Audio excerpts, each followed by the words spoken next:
Hebrews 1 and verses 1 and 2 says, Long ago, at many times and in many ways, God spoke to our fathers by the prophets.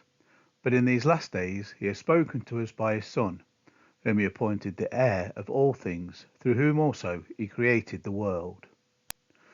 The book of Hebrews begins with an assumption of God's existence, in the same way Genesis does, and the Gospel of John. It makes no attempt to prove the existence of God. The psalmist, in fact, said that fools do not believe in God in Psalm 14, verse 1, and repeats it in chapter 53 and verse 1. God communicated with his creation from the very beginning. God has always spoken. We communicate in words, complex language, because God spoke to us.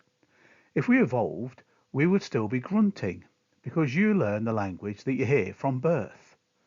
Now, in the patriarchal time, God spoke face to face with Adam, the first man that he created, with Noah, when he warned him to warn the people about the flood that was coming if people didn't change their ways, to Abraham, to Isaac, and to Jacob, reiterating the promise that was made first to Abraham and then passed on, that a saviour would come through their people, through their descendants.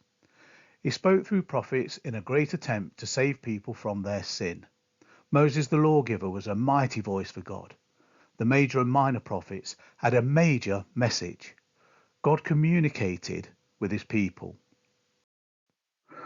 Someone once said, if he could speak but would not speak, he would not be a just and righteous God.